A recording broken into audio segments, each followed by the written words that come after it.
All right, Hygiene Elevated Conversations and Innovations. Cheers. Coffee and hot chocolate tonight. We just finished day one.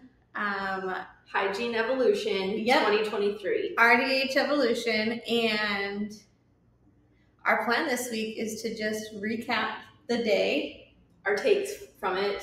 It was a half day, which at first was like, why a half day? But glad it was a half day because it was still a lot. It was heavy, but good. Definitely good. Yes. My first takeaway from the day is Jackie Sanders is an incredible mentor. Trailblazer. Just being in her presence or having a couple minutes of her time. I loved that today. I love her. She's the sweetest. Very sweet. Well connected, but from relationships that she has built just from being in the trenches for so many years. And we started out the day just with Josie's story and Jackie's story. Mm-hmm. And they were very real about the struggles that they had professionally, but their personal lives and how their personal lives played such a huge role in impacting where they are today, decisions that they made, the way that they felt emotionally while they were just figuring out their lives and the positions that they're in today. It was truly an incredible opportunity to be poured into in that way. Professionally, it was definitely something I've never been a part of before. No, same. But I mean, Josie is incredible too, though. She is just this strong, fierce woman, and there's entrepreneur. There's something so cool about her, and to take on and accomplish, and then still be so positive and optimistic, and have the capacity to help others is really quite cool. Yes, absolutely. An icebreaker exercise that we did today? 2-hour icebreaker. Holy cow. It was an emotional time for everybody, throughout. A room full of 50 people. We all had to write a bio on ourselves and turn it in April or May? Months ago. So no one remembers. Nobody remembers unless you're an active speaker turning in all of these bios. You don't remember what you wrote months ago. So seeing it in print next to your picture compared to everybody else's, was horrific, but a great learning opportunity. So we all had to stand up and say our name, what page number we were on, so everybody could turn to basically our class yearbook. With a microphone. With a microphone. Just to intensify those 2 minutes. And then we had the opportunity to look at our bio and say, okay, what is something I wish I could have put in my bio that I didn't, that I want you to know? Something that we want to get out of this experience, as well as something that we can bring to the table that maybe nobody else really has. And man, full 2 hours. There were some you emotionally connected with, people went through some hard stuff, people that were just very raw, and there was open. That one woman whose story was so incredibly touching. You died? You temporarily died? I got choked up, but I literally was choking on my own saliva and had to leave the room for a moment. Totally embarrassing. So this woman's pouring her heart out, and Joffree is crying, and Joffree's dying. So it was a moment. I was incredibly embarrassed that happened. Once I could finally breathe again, I immediately went up to her and apologized and explained the situation. Your story was literally touching. I got physically choked up. That's never happened to me before in my whole life. It sounded kind of scary. I think I was So I was right next to you, kind of like this. Just breathing, choking on saliva as someone sharing their heart out. Oh my gosh. And that was one of the like saddest stories of the room. There were probably like that was 3 sad ones. Hers was super sad. You could just like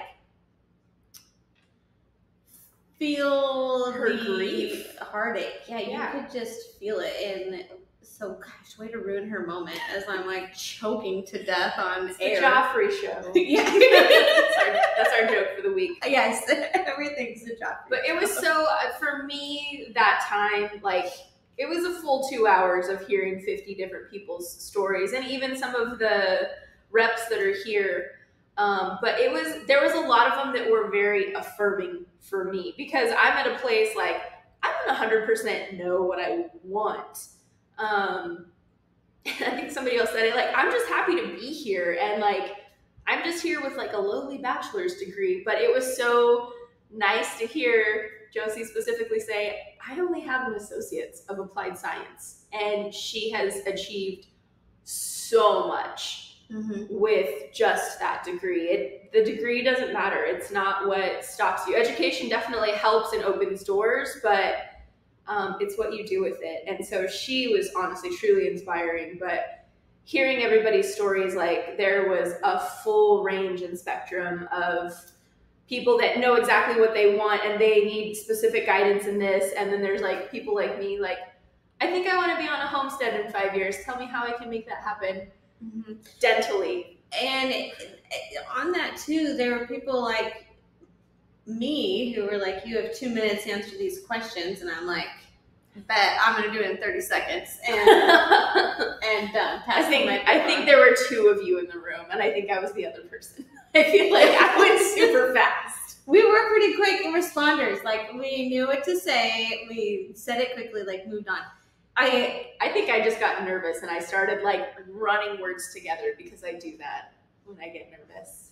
Well, on my bio, one of the things I had written on, like, why are you here? You know, or that's what the question was. Why are you here? And I talked about blah blah blah, and then I finished it with, no shame to Esther Wilkins, but there wasn't a chapter on networking and building a brand in my hygiene textbook.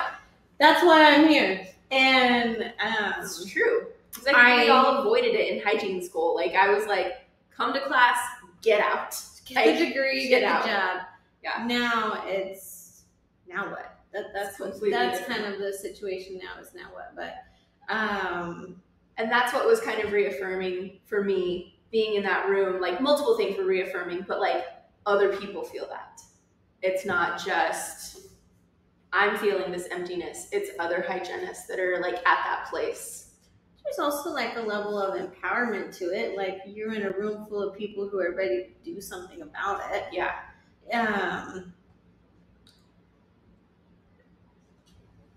I guess one thing I learned about myself, I told you this a little bit earlier, but man, when people are sharing those deep stories, I get a little uncomfortable sometimes.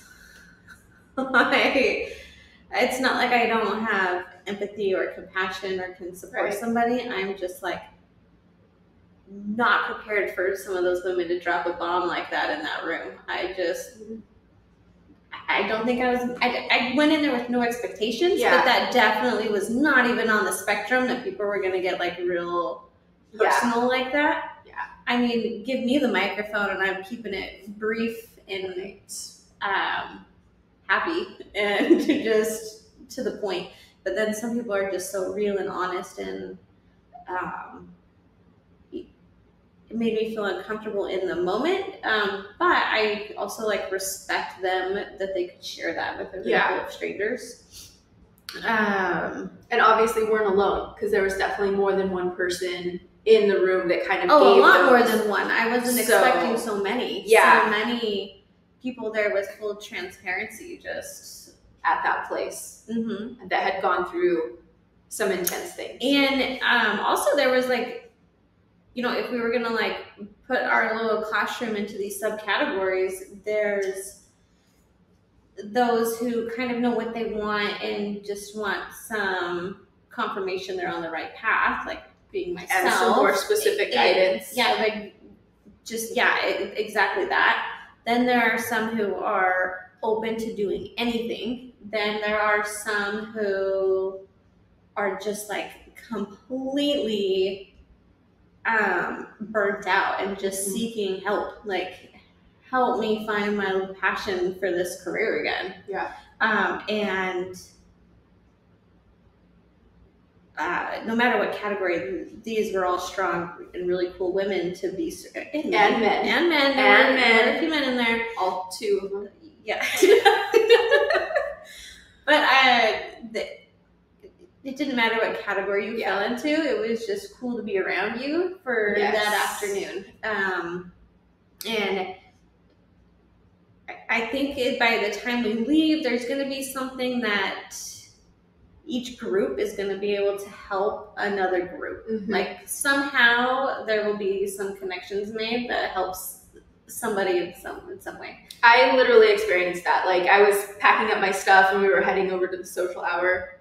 Well, social mingle mixer time afterwards. That's why I was What did you call it? Speed dating? It is professional speed dating.